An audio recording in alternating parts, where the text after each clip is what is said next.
an associate professor at university. Also, I have to say, Christian, they really can't be too familiar with me because my guess is they wouldn't actually show up then for this. Yes, my topic is about immigration, courage, fear, and individual rights. So I want to first mention the libertarian principle as the framework for the rest of this presentation. First, libertarians believe in individual rights. They own their life, their liberty, and the product of their life and liberty, their property.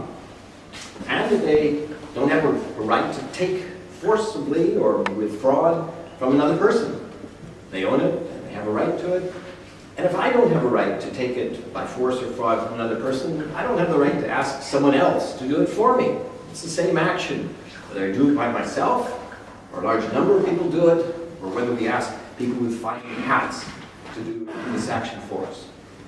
I believe that the libertarian principle leads us to very, very practical, humanitarian, and ethical consequences, which I'll elaborate on.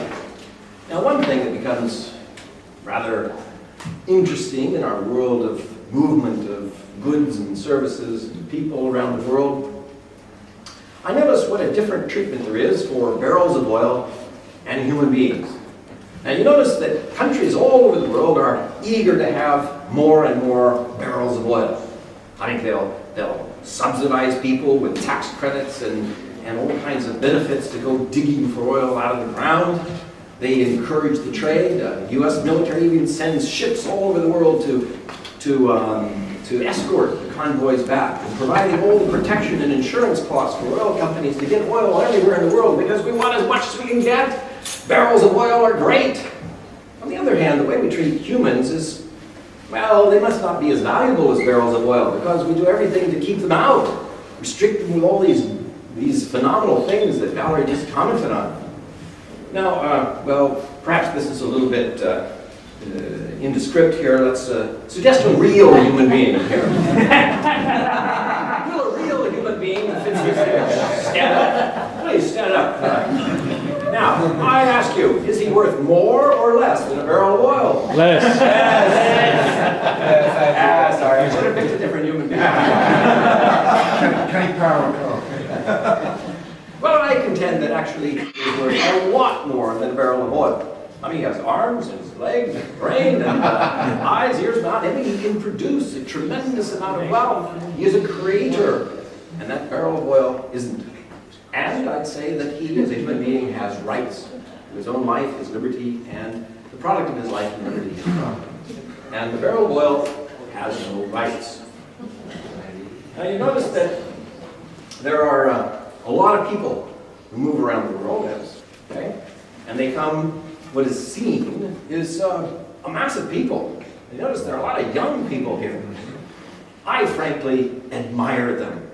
I really wonder if I would have the kind of courage they display to leave tyranny, to leave tremendous hardship, to leave behind everything that's familiar, to go at great risk of life and limb, shark-infested waters, hurricanes, pirates, all kinds of hardship in rickety boats that often sink, to get to a place where there's a chance for a better opportunity in life.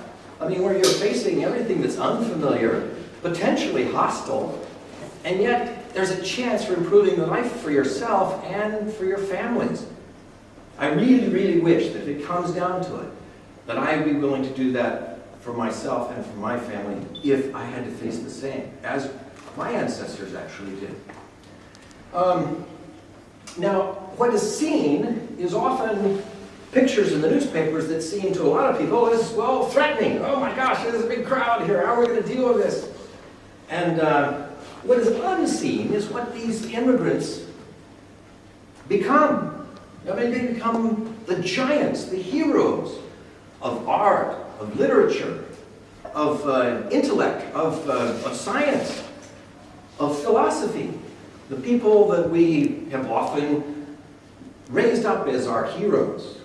And one thing that Julian Simon, the great economist who wrote the book, The Ultimate Resource, indicated if you look at at the population of England, UK, and the United States over this past several hundred years, just in the last couple hundred years, you can see that the increase in the gross domestic product per person, one measure of wealth, has increased dramatically, while the population has also increased.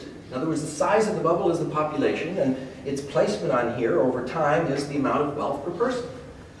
Having increased number of people didn't destroy the livelihood for the people who were there. It actually made it possible. The vast creative potential of immigrants, especially immigrants, because it's sort of a self-selected process of the best and brightest who are most courageous and diligent, willing to leave behind what is familiar and to go to the unfamiliar. I mean, they are tremendously creative. And this has been a demonstration of the fact that increasing numbers of people actually benefit us all, because increased specialization, greater division of labor, comparative advantage, all these people moving towards cities. I mean, they don't all move to get as far apart from each other as possible. Some do, this guy, but not most people. Most people like to live in the cities where the action is. Now, a couple examples of it is Hong Kong, Las Vegas, two places on the planet that have almost nothing in the way of resources. I mean, Hong Kong is a rock on the edge of the ocean, and Las Vegas is actually out in the middle of the desert. But they built fantastic cities with what Milton Friedman has said is just the one great thing, just freedom. An ability to use the talents that human beings have to create all of this, from one of the poorest countries in the world to a country where the average per capita income is higher than that of UK, greater than the country that was originally their colonial overseer. And Las Vegas, it was a desert. Nobody wanted to live there. Now, that leaves us with a whole lot of other issues. Well, actually, one issue that I don't understand, and that's why I don't follow you, is why can't the French continue being French, or the English continue being English? I mean, if we accept all these people coming from abroad, our culture will change, our identity will change. And this is something that we should protect. I mean, if people want to associate and remain French, isn't there libertarian right to remain French without undue influences from abroad? Good point. Now, I hope none of the rest of you get this idea that you can just burst out like this. Okay. Yes, there are some libertarians who have protested the forced integration. We shouldn't have to deal with other people of other races and other religions and various strange customs and practices. Yeah. We should be able to treat the world as if it, you anticipated what I was thinking of getting to. I mean, there are a lot of people who own property and they don't want immigrants because they want to have their own singular culture. They don't want multiculturalism. And they want to be able to exclude people. And they know that there are some other people who do want to hire immigrants or want their families to come join them, and they like the cultural diversity. But there's all this government property that they say is open for grabs. And if immigrants are allowed to come across a border and go to willy-nilly to these places, well, then that's forced integration, they say, and it should be disallowed. Well, now, there's two problems with that argument. One, from an Austrian economics point of view, and I would find it very odd if an Austrian economist made that argument, but sometimes stranger things than that happen. There is the idea that von Mises argued, for example, of the impossibility of economic calculation in a socialist society, where the government is presumed to be in a position to mimic private property, and therefore make judgments about what everybody should have based on what a private individual would do in the position of government. Well, that's an impossibility. There's no way that you can assess the price of a product, much less the value of a human being, by some government decree. A second problem with this notion that these people should be able to allow, I mean, there are a lot of times throughout history where people have used this to try and prevent immigrants from coming, for a whole variety of reasons, race and religion. And there was even no Italians wanted at one time in the United States, but that was Northern Europeans didn't want Southern Europeans to command, and that was largely because Northern Europeans tended to be Protestant, and the Southern Europeans tended to be Catholic. So they devised all kinds of quotas, essentially to restrict people that they didn't like, that they felt they were going to be uncomfortable with. And it's also been on the basis of labor as well as all kinds of other fears. So what they want to do is they want to say, well, all of this property really is going to be treated as if it's private property. And we'll allow some quota of people to come through to go to these people who want a few that will be allowed for employment. But all of this is to be treated as if it's ours. The problem with that, of course, is that it denies the right of the people over here to hire who they want, to work for whom they want, to have their families join as they want. It's a violation of these people's rights by the force of these people against them. For example, they suggest the employment doesn't belong to the employer, but it applies to the native applicant for the job, or the guy who's got the job. I contend that the owner of the money, the person who's the employer paying that money to somebody else, is the one who actually owns the right to make the decision for the job.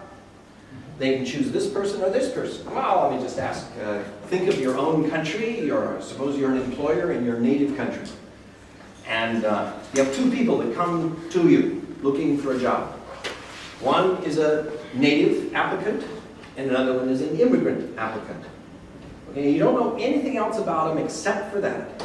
And I'm asking you to make a kind of quick judgment. Which of the two do you suppose might be the harder worker? With the native applicant or the immigrant applicant? How many people say, well, the native applicant is very likely to be the harder worker of the two? Okay? How many say that it would be the immigrant that would be very likely the harder worker of the two? Okay? Well, I contend regardless of what you say, the person who says that they believe that the immigrant is the harder worker, they have the right, if it's their money, their job, their business, to do so. So what we are saying is that it's not only that we are sending jobs to China, but we should have Chinese doing jobs here. So what about, I mean, exploitation and all these sort of things, low wages? That's right. Okay, I'll get to that point. What I wanted to argue is that the immoral act is the guy who would use the force of law to essentially imprison or fine. And very often in the United States, if you hire somebody that the government didn't give documentation to, your business can be shut down. You can be fined. You can go to jail if you don't go along with it, and so can they if they're not deported. And I would say that also this applies. Congress, right? All those people in Congress who hire illegal. Choice of family members. I mean, the idea that you can't choose for yourself who your spouse is going to be, that the state has to limit you, is essentially showing a lack of confidence in your own population's judgment, or even your own culture, whatever it is. If you feel you can't face the competition of another culture, it shows a very, very lack of competition in your own. And this is the immoral act to prevent people who wish to be together, live together, have their children together, and so on. Yes. Now, for your point about jobs. Well, but there's another point, Okay. which is about welfare. I mean, after all, we have a state which spends a lot of money helping people, with medical bills, with pensions, things like this. But that is because we, as a nation, constituted that capital. So now people who haven't constituted that capital are coming from nowhere and saying, well, I have a right to all the wealth that you accumulated, and even if I didn't contribute to that. So, is that, again, something that libertarians can condone? That reminds me of the conference we had in the ISIL conference in Costa Rica. We had a conference speaker on the video. Milton Friedman made that very argument. He said, well, immigration is fine, but not as long as we have the welfare state. And also more recently, Herb Rubel made this argument as well, saying that immigrants impose a burden on the taxpayers of Canada because of the welfare state. And it's probably an argument made in most countries of the world. You know, there is this feeling that, wow, they're all coming in just to get free jobs and free education, free health care, free lemonade, all sorts of things. I would say, first of all, there is a kind of welfare that drives immigration. The history of welfare of the worst kind was to tyrants, what I call tyrant welfare. The vast amounts of money that has been poured into the worst of dictatorships around the world. In fact, the United States itself has been charged with having given foreign military aid to 150 countries, 2/3 of which are on the State Department's own list of countries that abuse their own human rights within those countries. And I would say that drives immigration out of those countries because a lot of people can't stand to live under the tyranny that they face. A second form of welfare that drives migration is corporate welfare in the form of protectionism. You know, all the trade barriers that put up against, sugar. You know, Americans aren't allowed to pay $1 for a bag of sugar. They have to pay $5 for the same bag of sugar that's produced domestically instead of being allowed to buy one that's produced abroad. So that makes Americans $4 poorer and also, well, enriches the local sugar company, but it impoverishes people around the world who aren't allowed to sell their sugar. And the Europeans are much worse, and the Japanese are worse than that in those kinds. They even have policies to destroy products of sugar in their own countries in order to keep the prices high. Now, on the point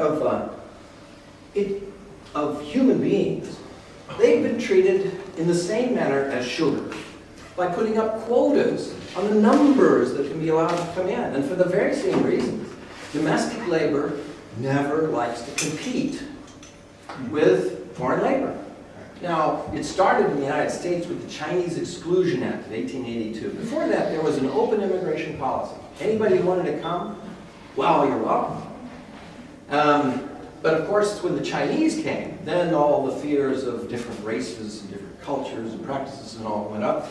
And they started the quotas, treating human beings, and it's no accident that quotas on sugar went up about the same time as quotas on human beings.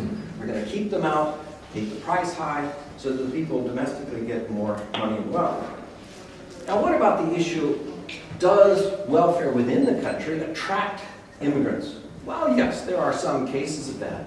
But the real test of that would be, once they're in the United States, they can go to 50 different states that all have different levels of welfare. Do they all rush to the states with the most welfare? My research says it's exactly the opposite.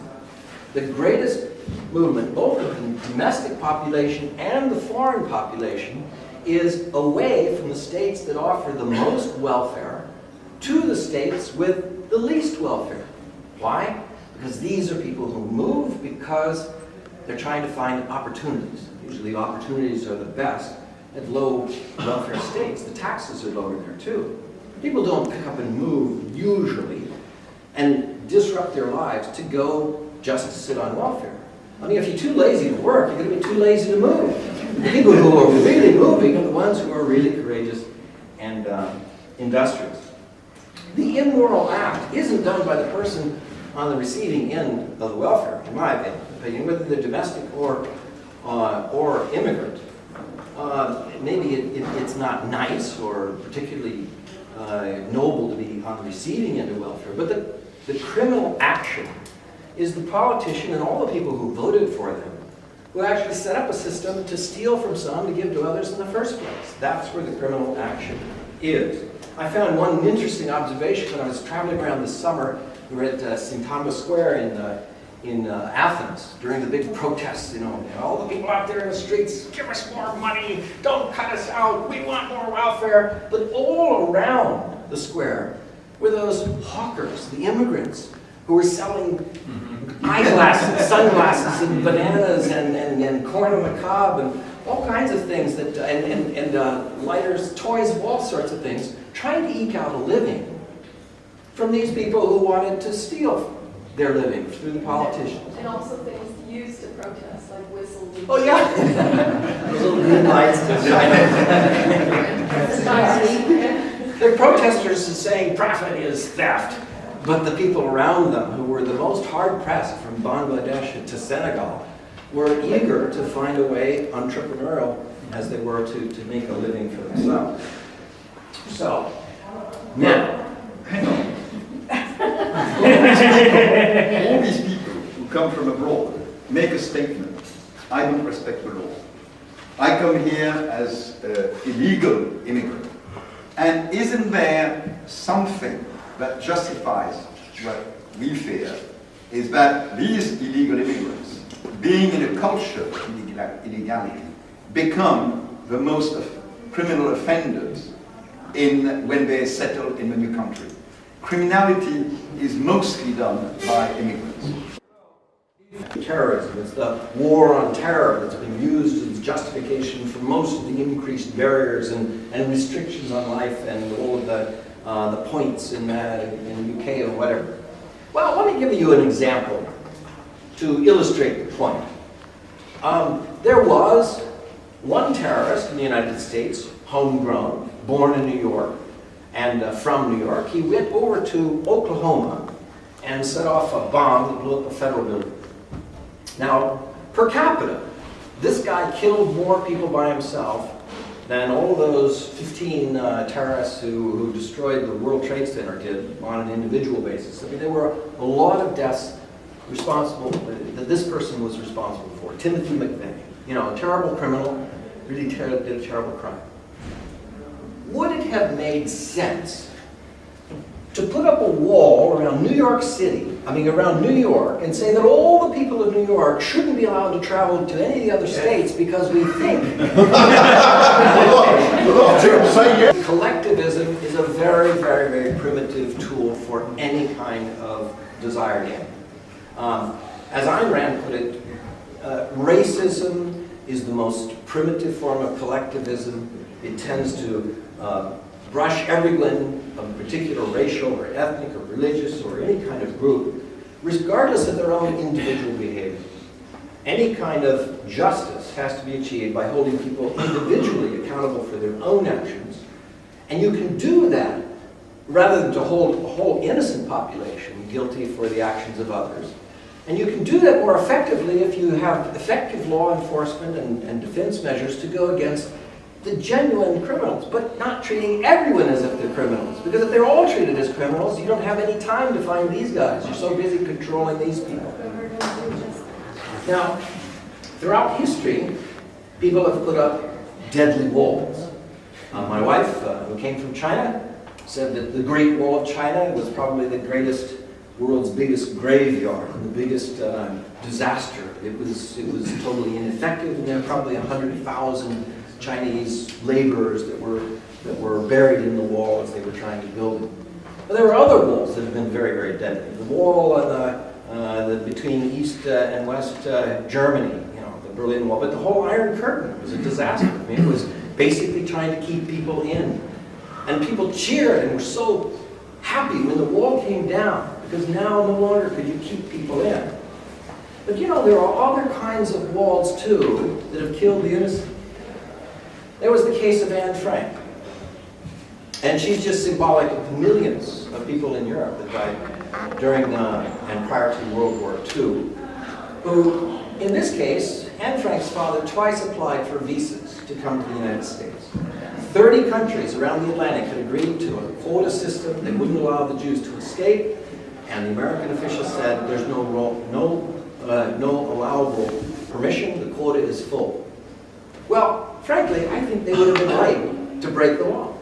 I think it was okay for them to break the law. The law said they shouldn't migrate, they should stay there and die. I say no. You don't have to stay there and die. It isn't your right to to obey the law that violates individual rights. The purpose of law is to protect individual rights. When the law itself violates individual rights, it's nullified, in my view. So these people had a right to escape, as I believe, when the law said that slaves should not run away from their masters in the 1800s, I believe they had a right to escape. And it was the law that was unjust and wrong to hold them in place. So regardless of which side of the wall the guard is on, if it prevents someone to escape from tyranny, famine, extraordinary hardship, then either side of the wall, it's the same effect. And collaboration, putting up a wall and preventing people from escaping from tyrants, is collaboration with tyranny. And I would say the immoral act is of the person who puts up that wall and prevents people from finding a better life. The most recent example of this is across the deserts of Arizona, where the government is spending billions of dollars to build a wall that, for the most part, is going to be ineffective. Penn and Teller did a nice demonstration of this. They hired 9 illegal immigrants to build a wall to spec, you know, to the same kind of categorization as the government was going to do it. And after they built it, they gave them a chance, a prize. See, they broke them into 3 groups. One would go over, one would go through, and one would go under the wall. And they say, well, the prize goes to the group of 3 that can get to the other side quickest. And all 3 groups got to the other side in under 3 minutes. The government's going to spend $4 billion on that section of the wall alone. You know, there's another guy, Matt Staton, in Arizona. I was there one day. The announcement came in the newspaper. The judge had convicted him and his group, no more deaths, for placing water bottles at pathways across the desert, where hundreds of people die every year. As a matter of fact, since 9/11, more people have died on the deserts just trying to find a better life than died at the World Trade Center in 9/11. I mean, it's a lot of deaths. And this guy was convicted of littering. What was his sentence? His sentence, they waived the jail time. They said you have to do 60 hours of community service. Well, his supporters said he already did that.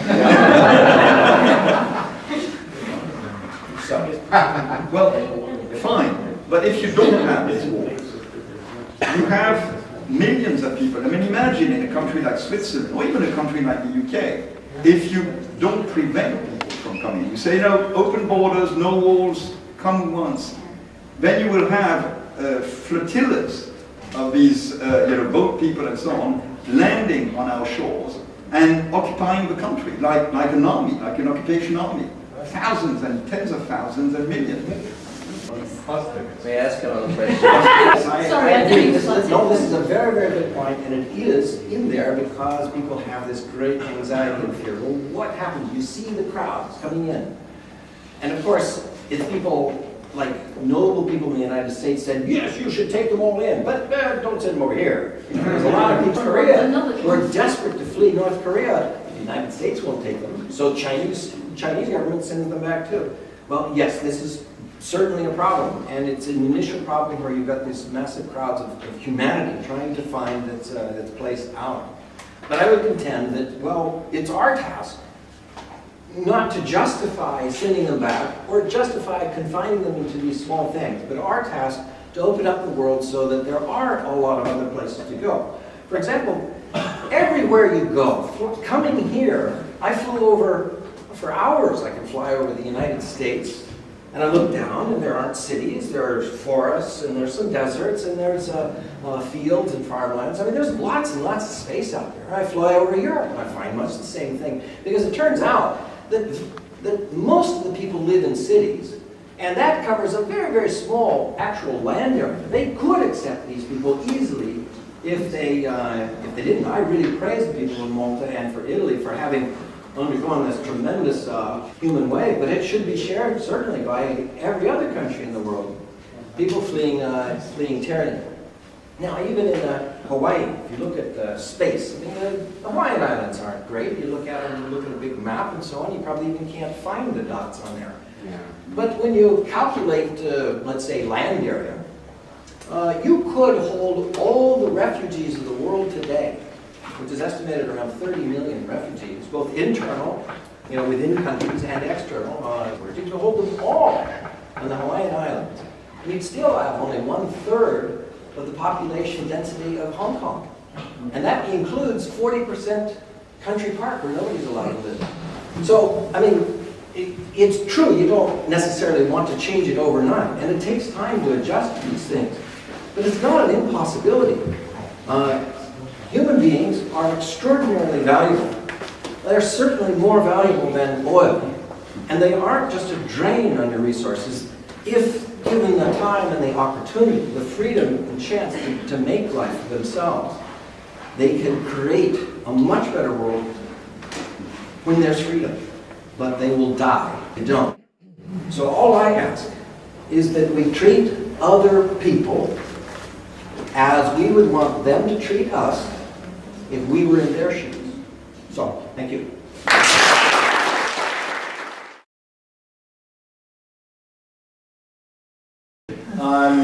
Three points. First, about the context.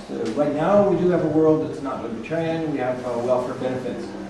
And it's argued that, well, if people came, regardless of whose fault it is, we have to take account of the fact that people would be getting, may qualify for welfare, and so therefore it would be a drain on the system. We have to be careful not to allow the first aggression by government, meaning that they're going to take money from one person to give to another in terms of welfare, to justify putting off other freedoms. Because we could say, well, no one should be allowed to have children until we end the welfare system. Because, well, they're just going to be born into a system that they'll be eligible for welfare, hospital stays, and school. So, well, we should prohibit that. And countries do. They say one child per family. Or we might say, well, no new school. Because after all, they might be recipients of government subsidies, which currently exist. So we can't allow ourselves into the trap of saying the current oppressions by government can't serve as a justification for further oppressions or restrictions on our freedom. If it breaks the welfare system, so much the better, so much the sooner. It's not the fault of the immigrant. It's the fault of the people who voted for the politicians and the politicians themselves. Now, it's about the boat landing on the beach. Actually, that's how the Europeans came to the Americans, and they were considered illegal immigrants by the Indians, right? and it's true that the beach in a libertarian world would be privately owned. I would say government property should be just open for homesteading. If it's government property, then whoever can have it first. Maybe that's an immigrant. An immigrant isn't a dirty word because it's people moving around the planet. And we've demonstrated through Valerie's survey, well, everybody moves around the planet who is wealthy enough and in a position enough to be allowed to do so. But I say that if I was an employer and was allowed, and as the early railroads in the United States, they made these huge contracts, plantations made huge contracts, first in Japan. They brought thousands of workers over to work the plantations, either in Hawaii or the railroads in California. The Chinese, then the Portuguese, then the Filipinos. And then the protectionists made all that illegal, so that the employer can't go abroad and set up all these contracts and bring them over as labor. Well, that's the outlawing such contracts. They should allow you the freedom to go find your employment, and for them, the employer, to go all over the world seeking employment.